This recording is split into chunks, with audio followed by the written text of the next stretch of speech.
माननीय अध्यक्ष जी,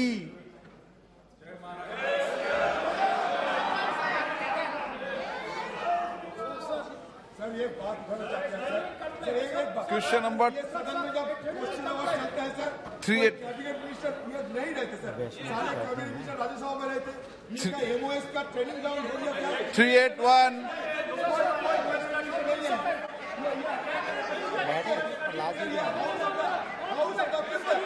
381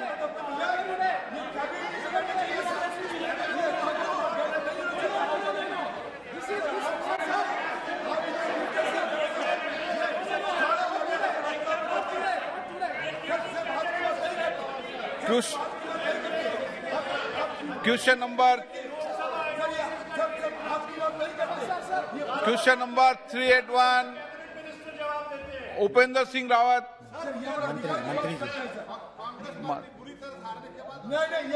मुद्दा हो गया है। Statement is laid on the table of the House, sir.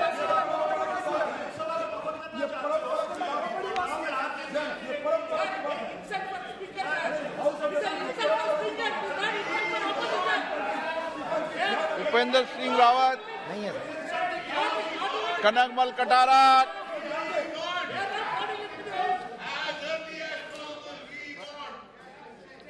माननीय अध्यक्ष महोदय, मैं माननीय मंत्री जी से आपके माध्यम से निवेदन करना चाहता हूं कि डूंगरपुर बांसवाड़ा राजस्थान जो आदिवासी क्षेत्र है, ग्राम पंचायत हिराता और आसपास के पूरे गांव डूंगरपुर राजस्थान के और बांसवाड़ा के उनके आसपास के सभी गांवों में बीएसएनएल व अन्य नेटवर्क बिल्कुल भी काम नहीं करता, जिससे स्थानीय निवासियों, सार्वजनिक वितरण प्रणाली वितरकों को व छात्र छात्राओं को बहुत परेशानी होती है।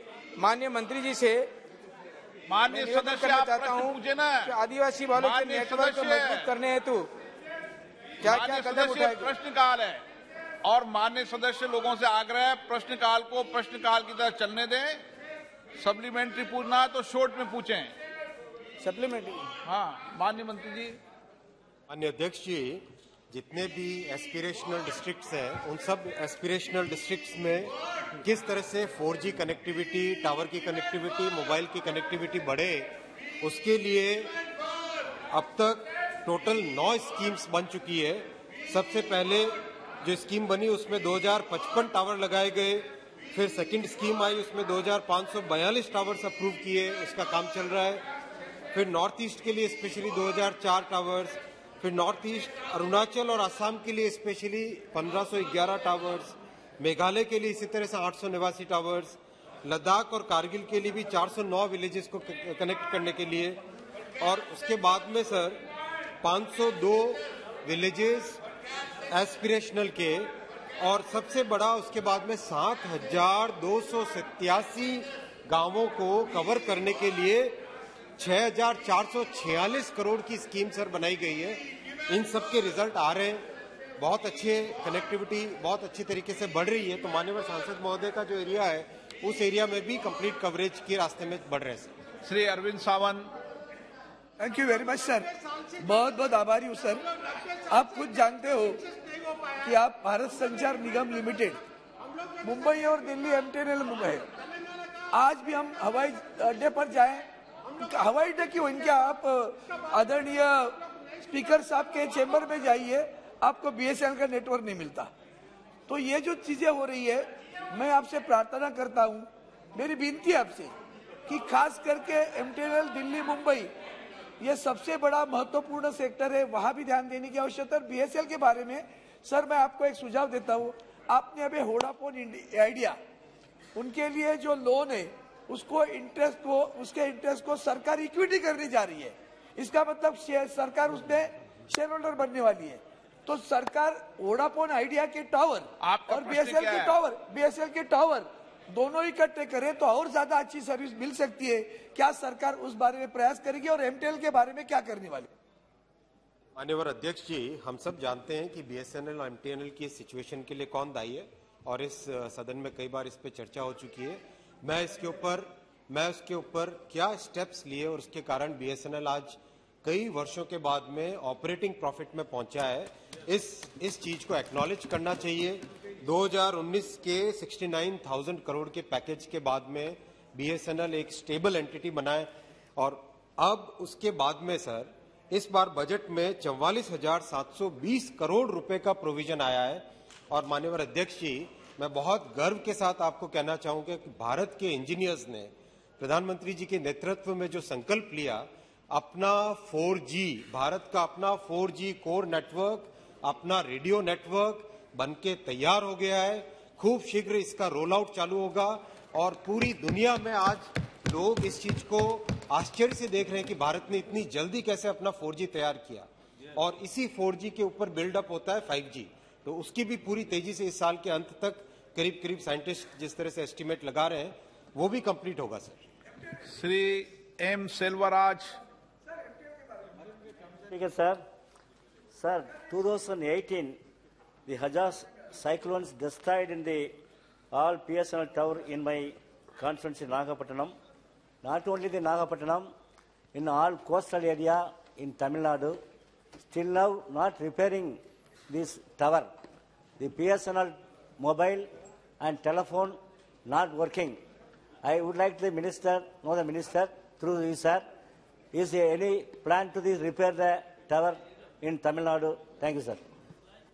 सर, माननीय सांसद महोदय ने एक स्पेसिफिक एरिया का पूछा है, मैं जरूर उसके बारे में जानकारी लेके माननीय सांसद महोदय को मैं जानकारी दे दूंगा। Question number 382 Shri Ravindra Kushwaha. 382 माननीय मंत्री जी। अध्यक्ष जी, उत्तर सभा पटल पे रखा है। माननीय सदस्य। माननीय अध्यक्ष जी, आपके माध्यम से माननीय मंत्री जी से मैं प्रश्न पूछना चाहूंगा कि हमारे यहाँ कृषि उत्पादों का निर्यात निरंतर बढ़ रहा है। देश के दूर दराज इलाकों के किसानों को भी इसका फायदा मिले और वो भी अपना उत्पाद निर्यात कर सकें। जैसे पूर्वांचल के मेरे संसदीय निर्वाचन क्षेत्र सलेमपुर के अंतर्गत देवरिया तथा बलिया कृषि उत्पाद के दृष्टिकोण से काफी समृद्ध है। यहाँ खाद्यान्न के साथ साथ फलों और सब्जियों का बड़े पैमाने पर उत्पादन होता है। यहाँ की जमीन काफी उपजाऊ है, जिसके कारण यहाँ फलों और सब्जियों के निर्यात की अपार संभावनाएं हैं। लेकिन वर्तमान में निर्यात को बढ़ावा देने के लिए कोई तंत्र विकसित नहीं किया गया है। मैं आपके माध्यम से माननीय मंत्री जी से जानना चाहता हूं कि क्या कोई केंद्रीय दल भेजकर देवरिया और बलिया सहित पूर्वांचल में निर्यात की संभावनाओं का पता लगाने के लिए मंत्रालय की कोई मंशा है? अध्यक्ष महोदय, इस बार माननीय प्रधानमंत्री जी ने मन की बात के अपने अंक में हमारे डिपार्टमेंट ऑफ कॉमर्स की एक बहुत बड़ी उपलब्धि का उल्लेख किया है। हमारा मर्चेंडाइज एक्सपोर्ट जो $400 बिलियन तक पहुंचा और निर्धारित समय सीमा से 9 दिन पूर्व पहुंचा, और इसमें हमारे कृषि निर्यात की एक बहुत बड़ी भूमिका है, एक बहुत बड़ा योगदान है। 2018 में भारत की सरकार एग्रीकल्चर एक्सपोर्ट पॉलिसी लेकर आई और हमने तय किया कि हम कृषि उत्पादों को दुगना करेंगे और साथ ही साथ हम किसानों की आमदनी को बढ़ाएंगे और हमारे किसानों के और कृषि उत्पादों को हम ग्लोबल वैल्यू चेन्स में इंटीग्रेट करेंगे। इस दृष्टि से हमने अपने इंटरवेंशंस को स्टेट और डिस्ट्रिक्ट लेवल तक ले जाने का काम किया है। हमारी एक संस्था एपिडा है जो इसमें एक महत्वपूर्ण भूमिका अदा कर रही है। पूर्वांचल का जो उल्लेख माननीय सदस्य जी ने किया है, मैं उनको विशेष तौर से बताना चाहती हूं कि एपिडा खास तौर से पूर्वी उत्तर प्रदेश पर इस दृष्टि से ध्यान दे रहा है और वहां पर जो हमारे फार्मर प्रोड्यूसर ऑर्गेनाइजेशंस हैं या एफपीसीज हैं, उनसे संपर्क करके डिस्ट्रिक्ट लेवल एक्सपोर्ट प्लान जो बनाया गया है उसके तहत ऐसा कोई भी कृषि उत्पाद जिसके अंदर निर्यात का पोटेंशियल है उसको आइडेंटिफाई करके उसके निर्यात की दृष्टि से संवर्धन के लिए कार्य कर रहा है। धन्यवाद। आपने जो उल्लेख किया है बलिया या देवरिया का, वहां पर भी जो कृषि उत्पाद है एपिडा के माध्यम से डिस्ट्रिक्ट एक्सपोर्ट प्लान में उसको सम्मिलित करा के उसके एक्सपोर्ट पोटेंशियल को देखकर हम वहां के उस उत्पाद को आगे दूसरे देशों में निर्यात करने के प्रबंध करेंगे। ऐसे तो आपका प्रश्न का पूरा जवाब आ गया, तो फिर माननीय मंत्री जी ने रवि किशन जी ओके जवाब दिया है। ओके अध्यक्ष जी रवि किशन जी। धन्यवाद अध्यक्ष महोदय। जैसे कि यशस्वी प्रधानमंत्री जी का लक्ष्य है किसानों की आय को दुगना किया जाए और बहुत क्रिस्टल क्लियर उनकी मंशा रहती है हमेशा। इस संबंध में मैं आपके माध्यम से माननीय मंत्री जी से जानना चाहता हूं। गोरखपुर एक बहुत बड़ा महानगर है और बहुत फर्टाइल जमीन है, वहां फल फ्रूट सब्जियां बहुत होती है, बस उनके निर्यात के लिए आई वांटेड कि एक एक्सपोर्ट हाउस की सरकार की माननीय मंत्री जी की मंशा क्या है और अगर है तो कब तक पूरा किया जाएगा? मंत्री जी। अध्यक्ष महोदय, जैसा कि मैंने पहले भी बताया कि हमारी जो ऑर्गेनाइजेशन है एपिडा, उसके माध्यम से जो एफपीओज हैं, जो एफपीसीज हैं, उनको पूरी तरीके से जो सहयोग प्रदान करना है वो किया जा रहा है। फार्मर्स कनेक्ट पोर्टल के जरिए से हमारे किसानों को एक्सपोर्टर्स से जोड़ा जा रहा है मार्केट लिंकेज उपलब्ध कराने के लिए। इसके साथ ही साथ जो आपने गोरखपुर का उल्लेख किया, मैं बताना चाहूंगी कि काला नमक चावल, उसका हमने निर्यात इस क्षेत्र से करना प्रारंभ कर दिया है। एक्सपोर्ट इंफ्रास्ट्रक्चर बनाने में भी एपिडा की एक भूमिका है और किसी भी प्रकार का एक्सपोर्ट इंफ्रास्ट्रक्चर बनाने के लिए एपिडा के पास सारे संसाधन उपलब्ध हैं। आपके यहाँ भी अगर किसी प्रकार के संसाधन की आवश्यकता है तो एपिडा के माध्यम से या हमारे मंत्रालय की एक और स्कीम है tie scheme, trade infrastructure for export scheme, जिसमें हम 20 करोड़ तक का ग्रांट दे सकते हैं। उसके तहत उस इंफ्रास्ट्रक्चर का निर्माण किया जा सकता है। श्री गिरीश चंद्र जी। माननीय अध्यक्ष जी, आपका बहुत बहुत धन्यवाद। माननीय अध्यक्ष जी, मैं आपके माध्यम से माननीय मंत्री से पूछना चाहूंगा कि किसान कनेक्ट पोर्टल कार्यक्रम किसानों के लिए कैसे काम करता है? क्या किसान इस पर अपनी समस्या या उनके कुछ सुझाव को अमल किया जा सकता है? यदि हाँ तो कैसे? क्या इस पोर्टल पर किसान अपनी शिकायत भी कर सकता है? माननीय मंत्री जी। माननीय अध्यक्ष जी, जो हमने फार्मर्स कनेक्ट पोर्टल बनाया, उसका उद्देश्य यही है कि हमारे देश के किसान बड़ी मात्रा में कृषि उत्पाद पैदा करते हैं, चाहे वो फल फूल सब्जियां हो या अनाज हो, और हमारे एग्रीकल्चर प्रोडक्ट्स में एक बहुत बड़ा पोटेंशियल है कि हम देश के निर्यात में उसका योगदान सुनिश्चित कर सकते हैं। लेकिन हमारे देश के किसानों को एक्सपोर्टर्स से कैसे कनेक्ट किया जाए, इसके लिए ये पोर्टल तय किया गया है। तो हमारे जो किसान भाई होते हैं वो उस पर रजिस्ट्रेशन करते हैं, एपिडा उनकी मदद करता है, इसके माध्यम से एक्सपोर्टर्स से उनका संपर्क होता है, उनको मार्केट लिंकेजेस मिलते हैं और एपिडा साथ में साथ किसानों की कैपेसिटी बिल्डिंग और ट्रेनिंग करता है कि कैसे वो एक्सपोर्ट के लायक अपने प्रोडक्ट को बनाएं और किसी भी प्रकार के उनकी जो समस्याएं होती हैं, उनकी जो क्वेरीज होती हैं, उनके जो डाउट्स होते हैं, उसके लिए ये प्रशिक्षण कार्यक्रम चलाया जाता है। और इसमें मैं आपको बताना चाहती हूँ कि 3,295 किसान और 3,315 एक्सपोर्टर्स हैं जो इस पर रजिस्टर्ड हैं। क्वेश्चन नंबर 383 श्री कोता प्रभाकर रेड्डी, के प्रभाकर रेड्डी। माननीय मंत्री जी।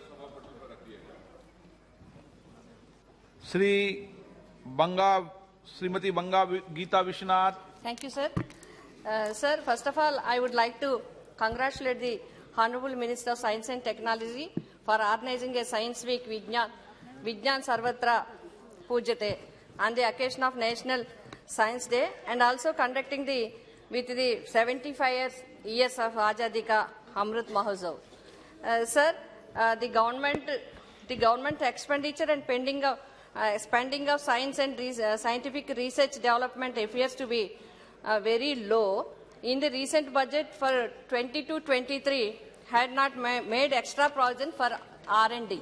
Sir, the share of female researchers in India has increased 14% to 19%. Sir, it is very happy, but it is still dismal compared to other countries. Sir, what steps the ministry has taken to increase female participation in STEM courses in India? Has the ministry include anything in this regard under Vijnan Sarvatra Vajate? Thank you, sir. Thank you, Honorable Speaker, sir. At the outset, I have to thank the Honorable Member for encouraging us with her complimentary remarks.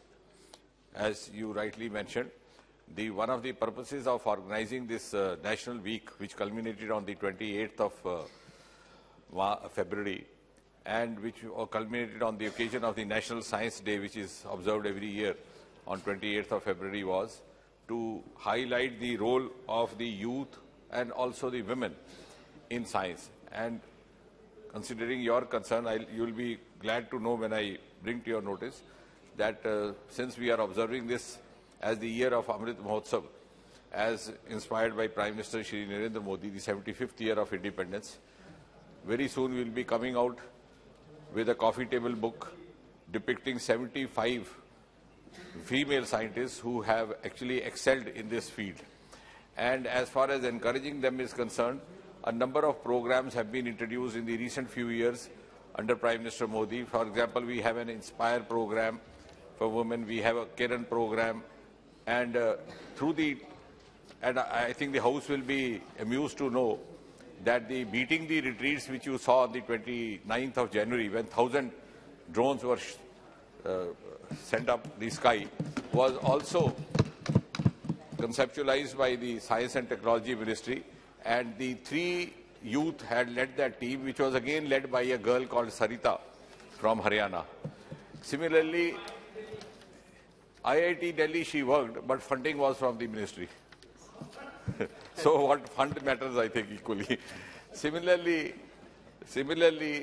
in Gaganyaan, a very important role is being played by some of the leading scientists, female scientists in ISRO. So in the recent few years, female scientists have come forward. We are also encouraging them and also devising special programs. Similarly, you would also appreciate that a new approach has been sought to be adopted, approach which is more integrated to promote science and scientific endeavors, and also an approach which is meant to ensure sustainable growth, and an approach which is targeting youth and women. Considering that the theme of this year's National Science Festival was Sustainable Growth for Youth in India. So I think integrated approach in science and technology for sustainable future. So this all is being planned, keeping in view the next 25 years when these young scientists, including the female scientists, will be known as the architects of India at 100 in 2047. Shashi Tharoor ji. Sir, it's precisely on this particular point that the Honourable Minister made that I wish to seek additional clarification. The fact of the matter, sir, is that even though he talked about some of these distinguished women, the truth is that though we have the world's leading figure of 43% in STEM subjects who are female, only 14% of them actually pursue scientific research in universities and institutions. And the government has to look into the question of why it is that women are not going further in larger amounts. The Global Gender Gap Report by the World Economic Forum has shown India has dropped 28 places in its world ranking to 148th in the world when it comes to women in science and technology, sir. Only 29% of all technical roles in the sciences are being held by women in India. And the fact is, sir, that the challenge that the minister has not addressed in his otherwise positive answer is that there is, unfortunately, serious variations in career attainment between men and women. So the question is, and there's also a Niti Aayog report which points out that women have a problem in persuading employers. 2017 Niti Aayog report that they can work longer in STEM. So the question is, sir, can the government take any special measures to improve women's participation in STEM research, in pursuing careers in education? No, while agreeing with what the Honourable Member Shashi Tharoor ji has pointed out, what I would suggest through Honourable Speaker is that the issue that he has pointed out is very relevant. We cannot defy the figures and the statistics. But if we take the figures on the whole, you would find same projection happening even among males. So there is a mismatch of preferences at the society level. The issue is too large to be left only to the management of the science and technology, because what will happen is, in fact, I have suggested a study in this regard. If you take class 12 level, you will have 80 to 90% of the students, both boys and girls, who have science as subjects.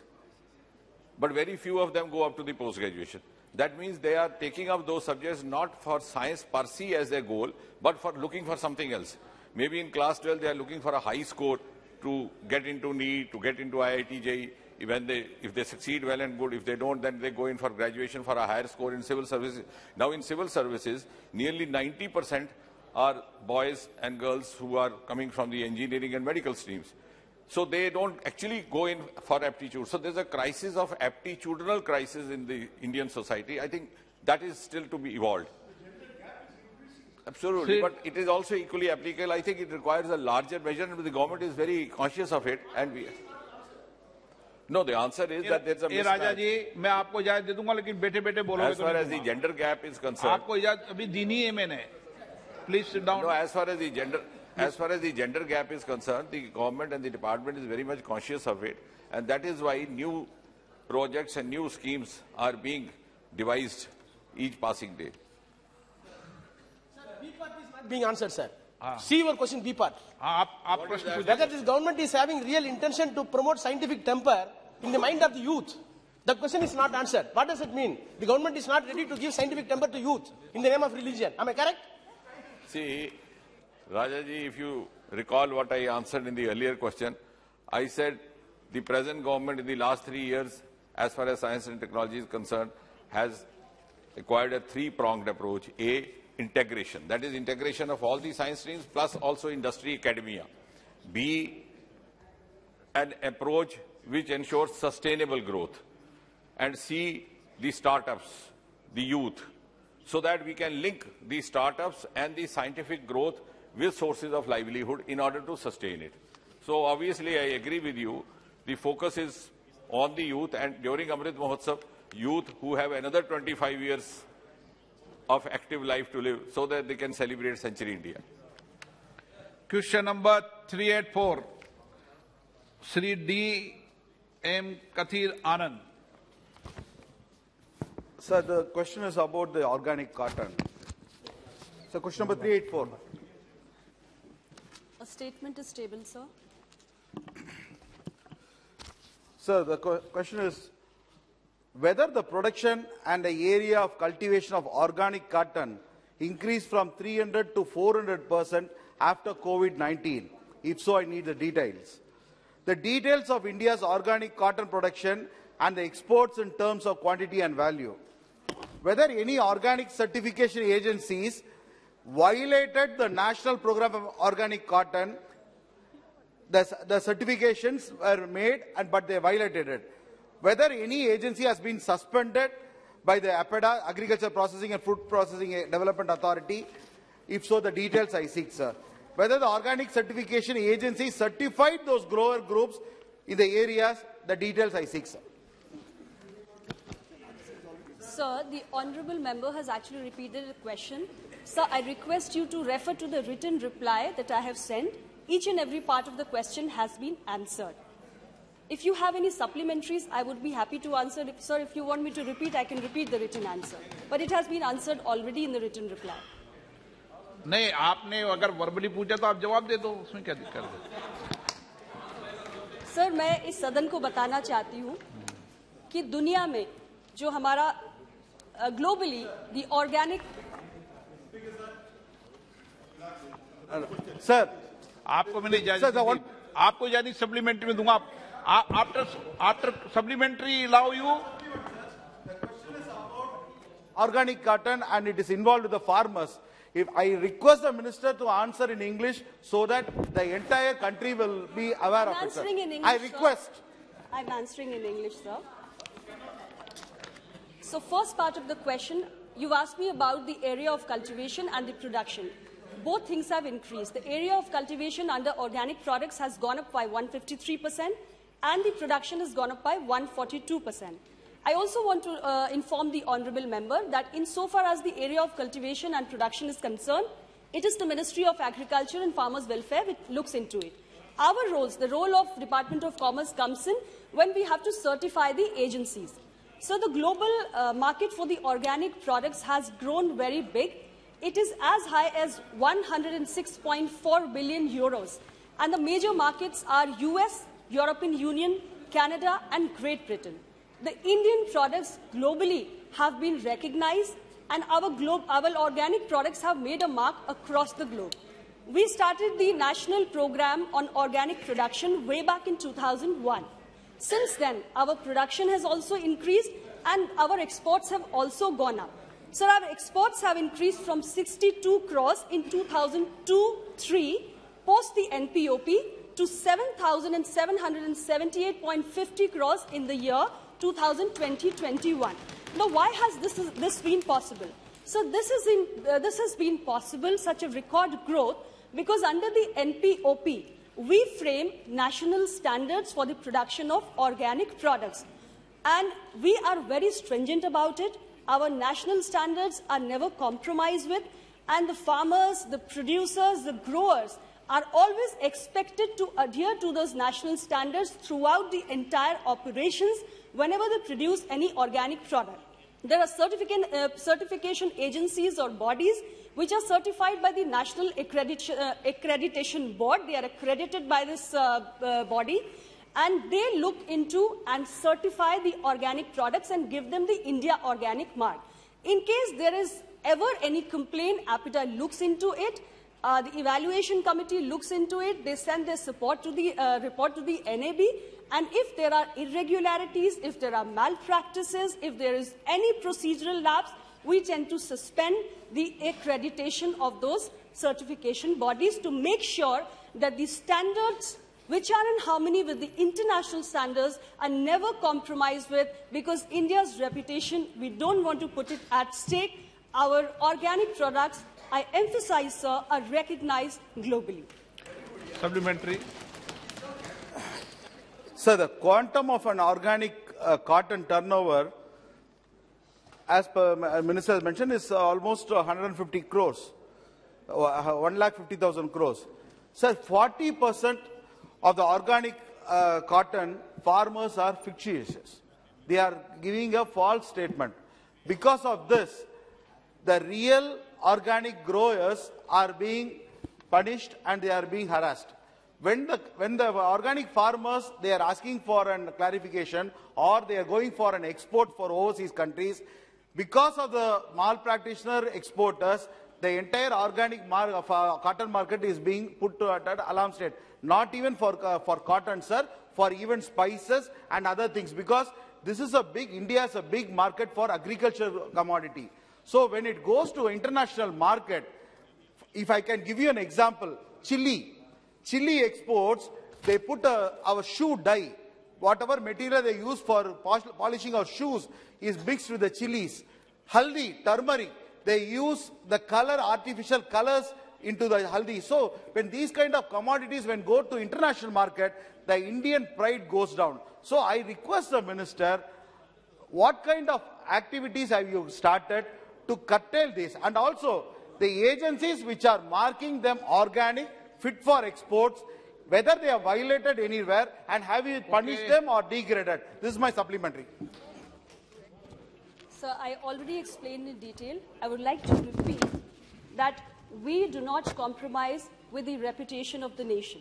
So the products which are certified as organic by the certification bodies, there are certain standards which they have to adhere to. I want to bring to the notice of the Honourable Member, there are several certification bodies against which we have taken action. So in 2013, there's Natural Organic Certification Agro Private Limited, the suspension of accreditation under NPOP and termination of accreditation under NPOP, which was for 6 months. Similarly, there is Biocert India Private Limited in 2015, where the accreditation was terminated under NPOP, and 2019 Intertech India Private Limited, the suspension under NPOP and a penalty of 5 lakh rupees for 6 months. So there is a big list of certification bodies. We do not compromise at all. If there is any complaint of any malpractices, we take action. We never refrain from taking action against such bodies. And we have the whole operational structure which is functional to make sure that our products which are going into the global market certified as organic products, they follow certain standards. We have made an operational structure under the NPOP program. So we have the National Steering Committee, which is headed by the Secretary Commerce, and there are 3 other committees which support this committee, under which one of the committees is the National Accreditation Board, which is headed by the Additional Secretary. There's also a technical committee whose job is to look into and revise the standards as and when it is required. There's also an evaluation committee which makes a regular periodic assessment of these bodies to make sure that no standards are done away with. E.T. Mohammad Bashir. No. E.T. Mohammad. Small question. Hello? Small question. E.T. Mohammad Bashir. Sir, thank you very much, sir. Sir, this boosting of this cultivation of organic products is very important. Whether it is cotton or a food item, that is to be encouraged. I congratulate the Minister for giving a detailed reply on this. But, sir, there is a fact. There is an obstacle in front of this organic farming. What is that? That is genetically modified things. A lot of experiments is needed for that, sir. Without that kind of experiment, if that is used in the cultivation side, it's a very dangerous thing, sir. My opinion, sir, without a proper certification of genetically modified food and other things, these cultivators, farmers are misled, sir. I humbly ask the Honourable Minister whether you are aware of this danger. If so, what step you are going to take to address this issue? So it's really not related to the mandate of Department of Commerce. As I said earlier, we only come into play when the certification of the organic products is required. Suresh दानोकर जी। धन्यवाद अध्यक्ष महोदय। मेरे लोकसभा क्षेत्र चंद्रपुर के ज्यादातर किसान cotton की फसल उगाते हैं। मेरा मंत्री जी से सवाल है कि किसानों को ऑर्गेनिक कॉटन उगाने के लिए प्रोत्साहित करने के लिए सरकार क्या कदम उठा रही है? माननीय मंत्री जी।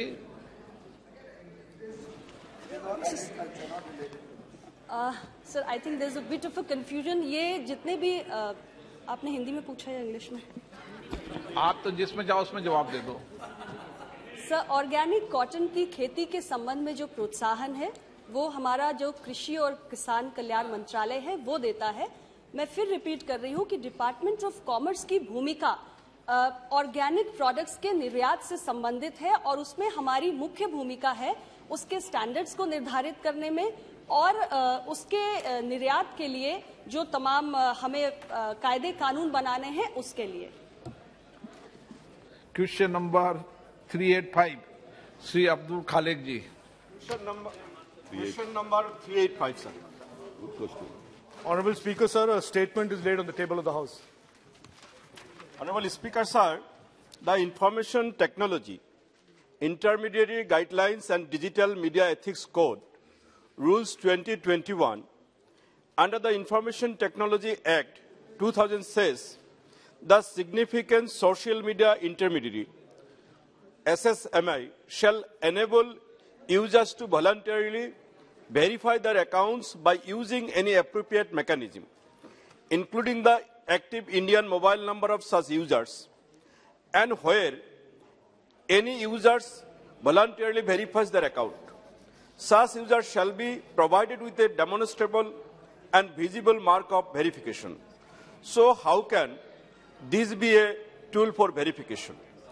How can a verification of this kind act as a deterrent for those who intends to do unlawful activities on social platforms, when mobile SIM cards are easily cloned or people with ill intention use prepaid SIM cards brought using false documents?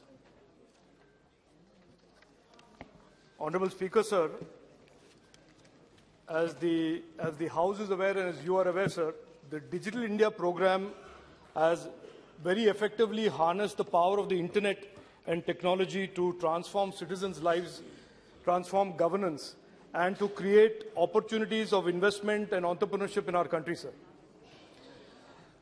Today, there are over 80 crore Indians online, and this number is expected to reach 120 crores in the next few years. Government's policies are aimed at, and the Honourable Member was talking about a deterrence, the government's policies and rulemaking are aimed at making sure the internet is open, safe and trusted, and accountable to its users, all users. To that effect, sir, we have laid out, as the Honourable Member has said, intermediary guidelines in February 2021, and we will continue to expand the scope of those kind of rulemaking to ensure that the internet is safe and trusted. To his specific question, voluntary verification is not aimed to be a deterrent. It is aimed to be encouraging the intermediaries to do due diligence on those who are using their platforms. Currently, there is no law or rule that allows for mandatory verification of users that use these social media platforms. ये जो mandatory नहीं है, इसका ही जरूरत है अध्यक्ष महोदय, क्योंकि अध्यक्ष महोदय जो सोशल मीडिया ऑपरेटर्स है, इनका निजी स्वार्थ रहते हैं, इनका शेयर, लाइक, सीन, रीच, इससे इनका रेवेन्यू मिलते हैं, और सरकार का जो जिम्मेवारी है वो प्राइवेट ऑपरेटर्स का नहीं है अध्यक्ष महोदय। तो मुझे ये समझ में नहीं आते सरकार क्यों मैंडेटरी प्रोविजन नहीं करते। सरकार आधार कार्ड हो, वोटर कार्ड हो या दूसरी किसी से, और जो मोबाइल, जैसे मेरा फेसबुक अकाउंट या ट्विटर अकाउंट, जो मोबाइल वेरिफिकेशन होता है, मैं अगर आपके मोबाइल मेरे पास रहते हैं वो यूज करके मैं वेरीफाई कर सकता हूं। तो इसका भी एक कारण है।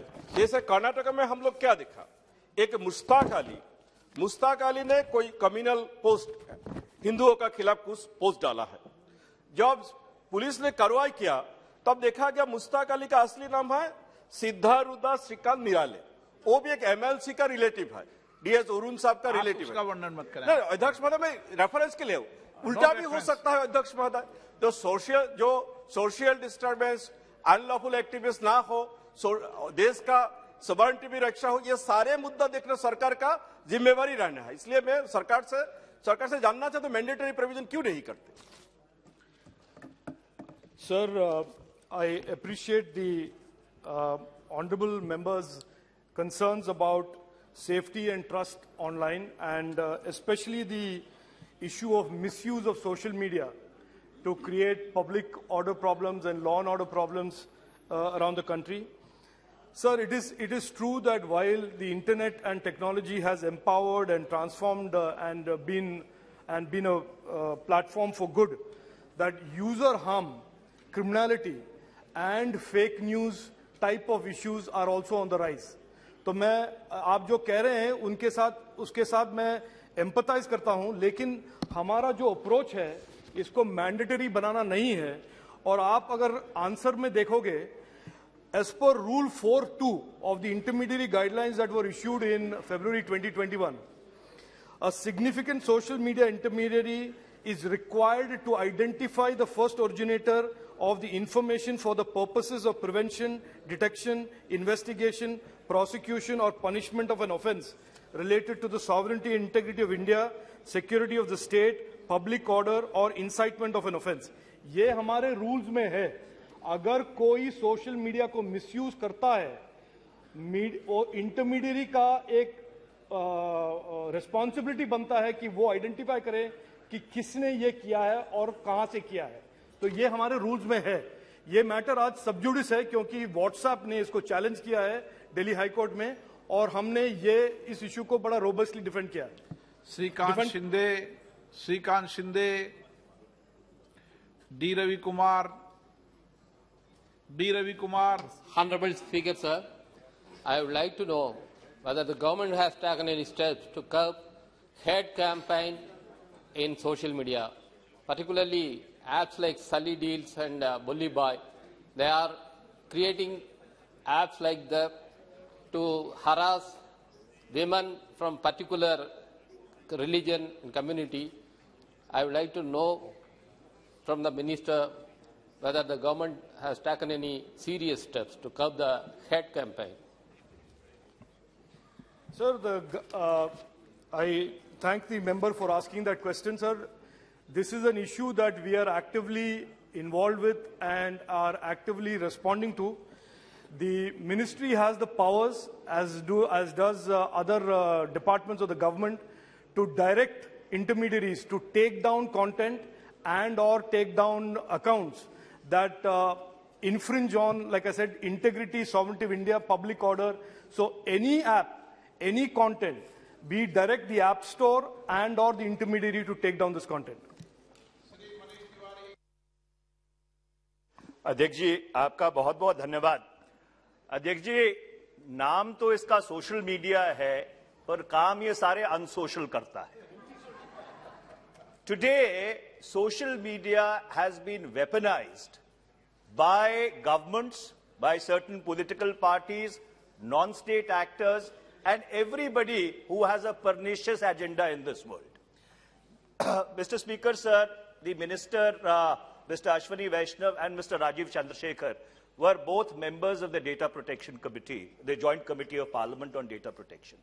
I had very, very strongly argued, if they would recall, that there must be mandatory verification of all social media accounts. At that point in time, from the government, it was said that since we have promulgated the Information Technology Intermediary Guidelines and Digital Media Ethics Codes Rules 2021, this should not find place in the data protection bill.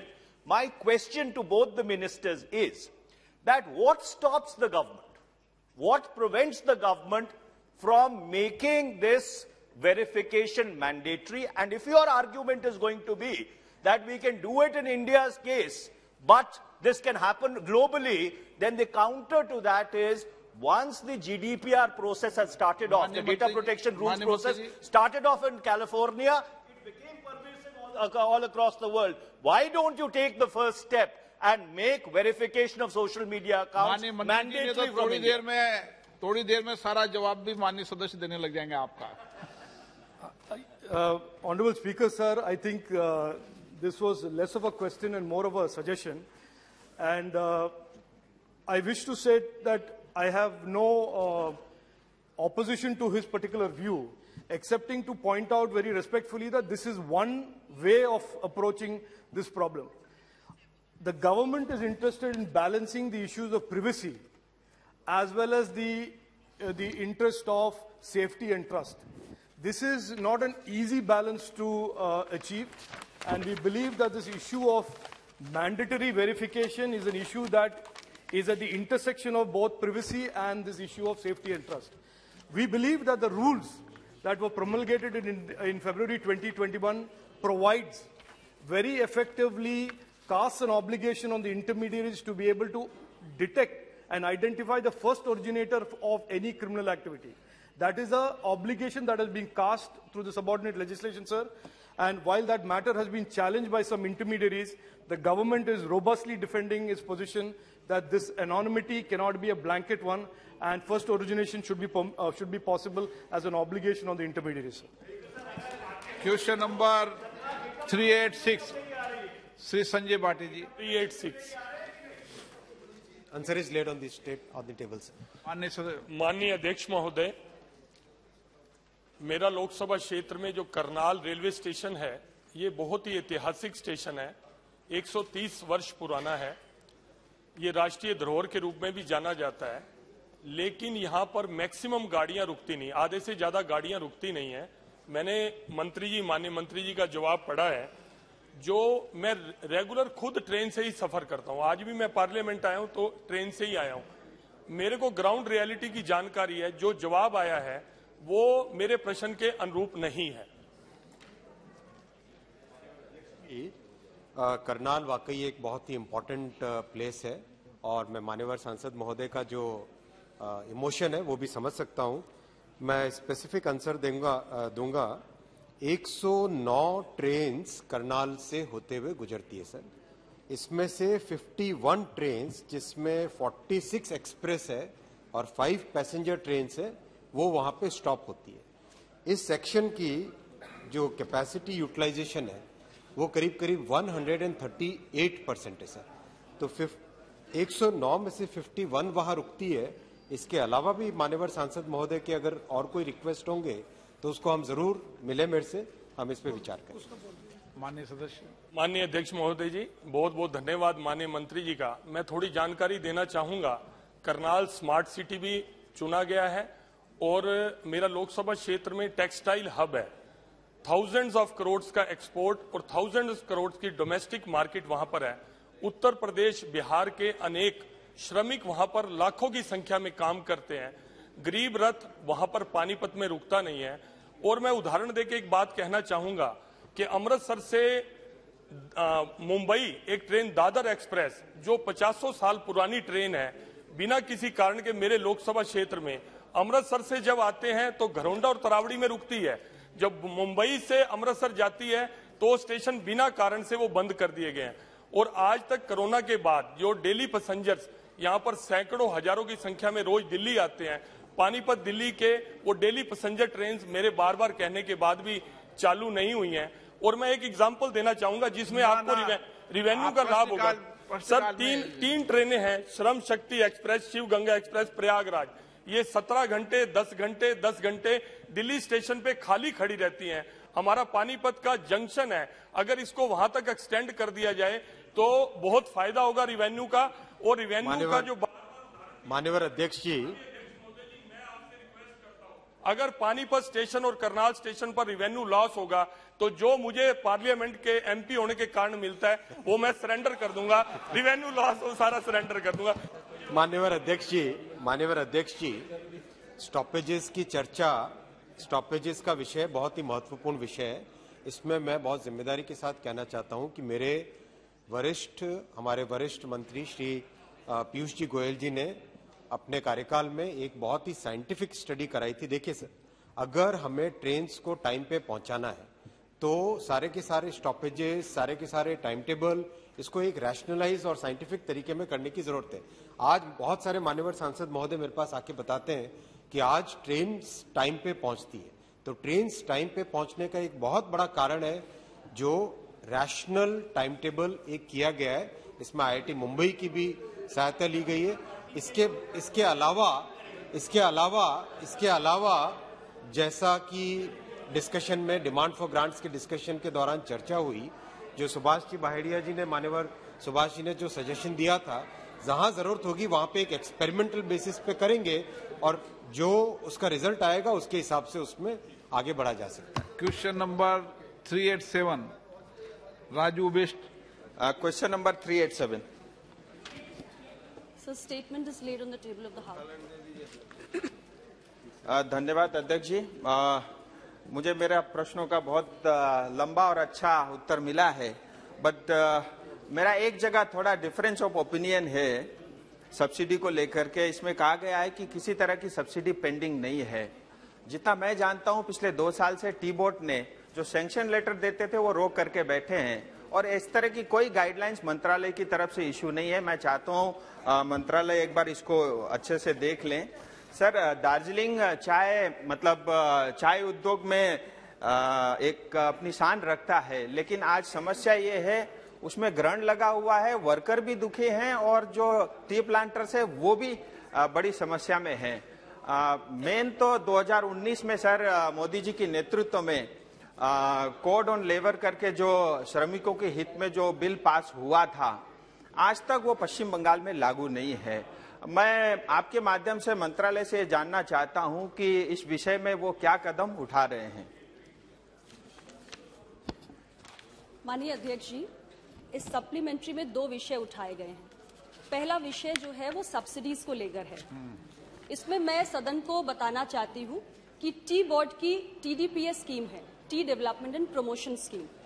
इस scheme को हमने 2020-21 से 21-22 से 25-26 तक जब continue किया तो इसमें हमें 967.78 करोड़ इतना आउटले मिला, जिसमें जो 298.76 करोड़ था वो सब्सिडीज के, पेंडिंग सब्सिडीज के क्लियरेंस के लिए था। उसमें एक जो ऑपरेशनल मोडालिटी है या जो स्कीम गाइडलाइंस है उसमें ये तय किया गया है कि जहां भी एक फॉर्मल सैंक्शन ऑर्डर हो चुका है, जहां हमने कोई भी इंस्टॉलमेंट नहीं दी है या जहां हम एक इंस्टॉलमेंट दे चुके हैं, तो जहां एक इंस्टॉलमेंट हम दे चुके हैं उसको प्रायोरिटी पर रखते हुए, उसके बाद जहां हमने कोई इंस्टॉलमेंट नहीं दी है उसको सीक्वेंस में रखते हुए, जहां भी एक फॉर्मल सैंक्शन ऑर्डर इशू हुआ है, ये हमारा जो 298.76 करोड़ है इसमें सारी हम पेंडिंग लाइबिलिटीज को क्लियर करेंगे। और टी बोर्ड ने इन्फॉर्म किया है कि जितने भी एलिजिबल केसेस हैं वो सारे केसेस में जो हमारे पेंडिंग ड्यूज थे हम उसको क्लियर कर चुके हैं। अभी किसी प्रकार की कोई पेंडेंसी नहीं है। दूसरा जो आपने प्रश्न पूछा वो हमारे टी गार्डन वर्कर्स के वेलफेयर से संबंधित है। अध्यक्ष जी, जहां टी गार्डन वर्कर्स के वेलफेयर की बात है, हमारे TDPS स्कीम में भी एक वेलफेयर कंपोनेंट होता है जिसके तहत हम धनराशि का, रकम का प्रावधान करते हैं। उसके माध्यम से हम ये काम करते हैं, जैसे उनकी एजुकेशन है, हेल्थ है, हाइजीन है और तमाम हाउसिंग फैसिलिटी है, मेडिकल फैसिलिटीज है, ऐसे बहुत सारी सुविधाएं दी जाती हैं। लेकिन मोटे तौर से जो टी गार्डन वर्कर्स का वेलफेयर होता है वो प्लांटेशन लेबर एक्ट 1951 के तहत गवर्न किया जाता है। अब ये हमारे 2 लेबर कोड में सब्ज्यूम हो चुका है, एक जो हमारा सोशल सिक्योरिटी कोड है और दूसरा हमारा occupational health safety and working conditions code है। इस कोड के संबंध में मैं बताना चाहती हूं कि हम एक गैजेट नोटिफिकेशन 2020 में कर चुके हैं, लेकिन इसको लागू करने में इससे संबंधित जो रूल है उसमें स्टेट गवर्नमेंट्स की एक भूमिका है, क्योंकि लेबर जो है वो कॉन्करेंट सब्जेक्ट है। तो अभी जहां तक वेस्ट बंगाल की बात है, ये जो लेबर कोड से संबंधित रूल्स हैं वो वहां की राज्य सरकार को फ्रेम करने हैं और हमारा मंत्रालय निरंतर ये प्रयास कर रहा है कि इससे संबंधित रूल्स पर जो एक्शन लेना है सरकार को वो जल्द से जल्द ले। राजू जी धन्यवाद सर। जैसे ही ये लेबर कोड बिल लागू होता है तो हमारे श्रमिकों को कम से कम उनको मिनिमम वेज की गारंटी प्रदान करता है। सर इसी तरह मेरा आपके माध्यम से दूसरा प्रश्न है, जो 200 वर्ष से ज्यादा समय से चाय बागान में जो श्रमिक रहते हैं उनका अपना घर है, उनका अपना मकान बना हुआ है, लेकिन उसके बावजूद भी आज तक जो है उनका जमीन का पट्टा उनके पास नहीं है। और जितना मैं जानता हूं शायद मंत्रालय ने भी कुछ पहल की है इस विषय को लेकर के। मैं आपके माध्यम से ये भी जानना चाहता हूं कि प्रजा पट्टा इश्यूज को लेकर के केंद्र सरकार या मंत्रालय की तरफ से हम कोई कदम उठा रहे हैं क्या? अध्यक्ष महोदय, प्रजा पट्टा का जो विषय है इसे हमारे माननीय सांसद राजू बिष्ट जी पहले भी उठाते रहे हैं। इस संदर्भ में मैं यही सदन को सूचित करना चाहती हूं कि लैंड स्टेट सब्जेक्ट है और इसमें केंद्र का डायरेक्ट इंटरवेंशन नहीं हो सकता है। बंगाल के या किसी भी राज्य के जो एग्जिस्टिंग लैंड लॉज होते हैं उसके आधार पर वहां की सरकार को तय करना है कि जो टी ग्रोअर्स जो कल्टीवेट कर रहे हैं किसी लैंड को और बहुत समय से उनके पास है, उसके ओनरशिप राइट्स उन्हें देने हैं या नहीं देने हैं। हमने आपके अनुरोध पर पश्चिम बंगाल की सरकार को रिक्वेस्ट किया, 2 बार उनसे हमने पत्र भेजा। 26 फरवरी 2021 को हमने पत्र भेजा और 6 सितंबर 2021 को, लेकिन ये निर्णय राज्य की सरकार ने ही लेना है, लैंड स्टेट सब्जेक्ट है। सुदीप बंदोपाध्याय जी। आपको लीडर को दिया। Sir, T is a drink next accepted after water in the whole of the world. And sir, tea board headquarters is in Kolkata city under my parliamentary constituency. I should rather tell it that India was the largest tea exporter. Now it has come to the 4th position after Kenya, Sri Lanka, China, Indonesia. And Darjeeling teas are accepted as one of the best tea in the world.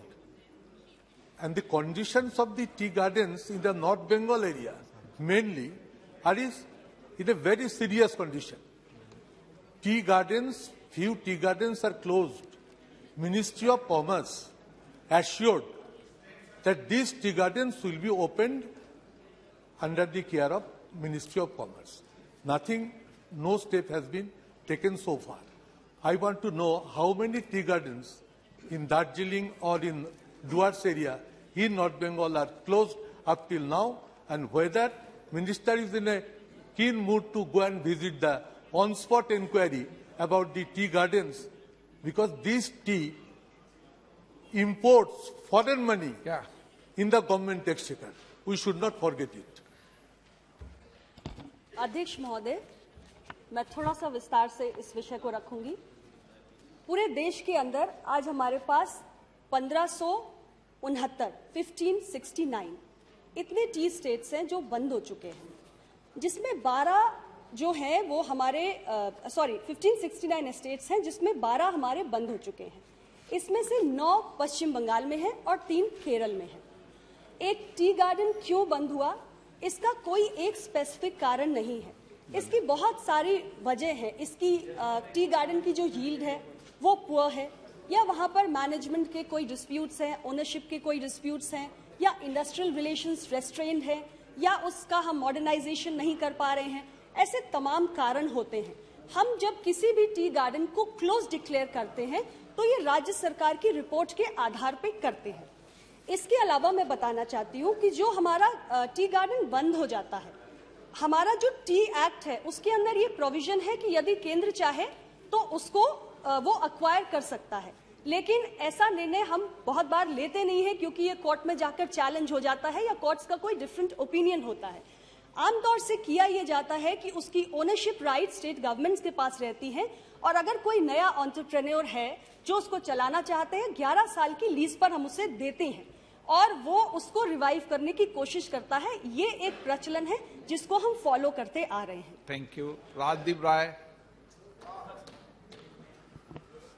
Thank you, Mr. Speaker, sir. I happen to come from Assam, which happens to be the center of tea activity in the country. Assam produces 70% of the tea in the country, and it has been going on for the last few decades. Through you, I would like to ask the Minister whether there is any plan of the Government of India to shift the tea board office from Kolkata to Guwahati, which happens to be the center of activity. Why I say you this? May I finish my question? I need your protection, sir. Why I say this? Because प्रश्न क्या है? Whether the government of India plans to shift the tea board office and the headquarter of other tea trading multinational companies or other companies to Guwahati from Kolkata. That is my first question. Second question. There are many. मंत्री जी, Sir, एक ही पूछा था, दो नहीं पूछा था। Sir, ये प्रश्न से संबंधित नहीं है। गौरव गोगोई जी। अध्यक्ष, धन्यवाद अध्यक्ष महोदय। उत्तर में विवरण किया गया है कि कितना बड़ा पैकेज मिला है, तो कहीं लगभग 250 करोड़ का पैकेज का विवरण किया गया है और कहीं 11 करोड़ का पैकेज का विवरण किया गया है। लेकिन सबसे बड़ा पैकेज वित्त मंत्री ने पिछले साल 2021 में अपने भाषण में घोषित किया था, 1000 करोड़ का पैकेज प्रधानमंत्री के नाम पर उस पैकेज का आज कोई विवरण नहीं, वो पैकेज गायब हो गया। उस 1000 करोड़ से एक पैसा भी ना दार्जिलिंग को गया है ना असम को आया है। तो वो बताएं कि ये वित्त मंत्री का जो ये स्कीम है या वित्त मंत्रालय का जो स्कीम है, इसको लेके आपकी मंत्रालय क्या कर रही है? माननीय अध्यक्ष महोदय, आपके माध्यम से सबसे पहले गौरव जी असम से आते हैं। मैं उनको आग्रह करना चाहती हूं कि सरकार की नीति और नीयत, इस पर किसी भी प्रकार का संदेह करने की आवश्यकता नहीं है। हमने 2021-22 के बजट में 1000 करोड़ के पैकेज की घोषणा माननीय वित्त मंत्री जी ने की। खास तौर से जो टी गार्डन में महिला वर्कफोर्स है, उनको और उनके बच्चों को ध्यान में रखकर निश्चित रूप से इसमें समय लगा है और मैं इसको आपको पूरा विस्तार से बताऊंगी। विस्तार से तो आपने देना, समय खत्म हो गया ना, 12 बजे। अध्यक्ष जी, फिर सवाल का उत्तर नहीं होगा। अध्यक्ष जी, सवाल का उत्तर नहीं होगा कि गौरव जी ने प्रश्न। आप कहते हैं कि सरकार गंभीरता से काम कर रही है। अध्यक्ष जी, टी बोर्ड ने 1000 करोड़ का जो पैकेज अनाउंस हुआ, उसके उपरांत प्रधानमंत्री 4 श्रमिक प्रोत्साहन योजना को ड्राफ्ट किया और इसको आगे बढ़ाया।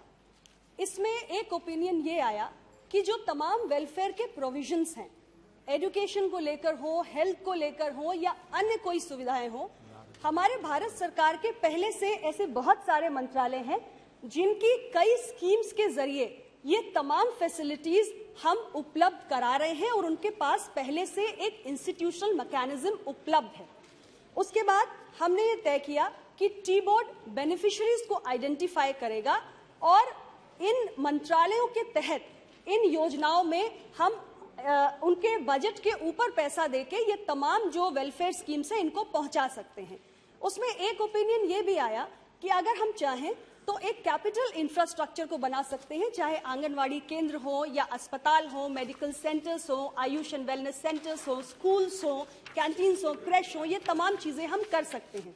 फिलहाल कैपिटल इंफ्रास्ट्रक्चर बनाने की जो एक एक्सपर्टीज है वो हमारे डिपार्टमेंट ऑफ कॉमर्स के पास नहीं है, लेकिन हमारी कोशिश है कि जो इन तमाम मंत्रालयों का, जैसे लाइन मिनिस्ट्रीज है, हमारा WCD है या एजुकेशन मिनिस्ट्री है या हमारा health and family welfare ministry है या youth sports and youth affairs है, इनके माध्यम से इनको एडिशनल फंड्स उपलब्ध करा के ये कैपिटल इंफ्रास्ट्रक्चर हम बना सकते हैं, जिससे ये सारे वेलफेयर प्रोविजंस हम उस इंटेंडेड बेनिफिशियरी तक पहुंचा सके।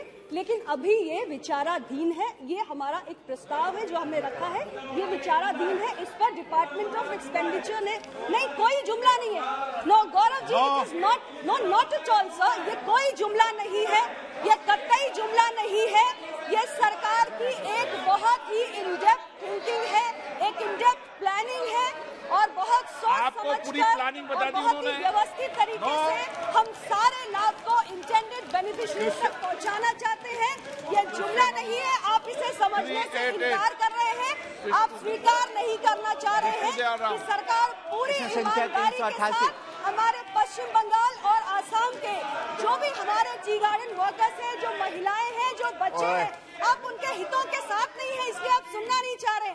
आप अगर टी गार्डन की वर्कफोर्स के साथ हैं, अगर आप उनके हितों के साथ हैं तो सुनिए, सरकार बहुत ही व्यवस्थित ढंग से 1000 करोड़ के पैकेज के लिए योजना बना रही है और योजनाबद्ध तरीके से उसे हमारे जो इंटेंडेड बेनिफिशियरीज हैं उन तक पहुंचाने के लिए एक मंथन कर रही है।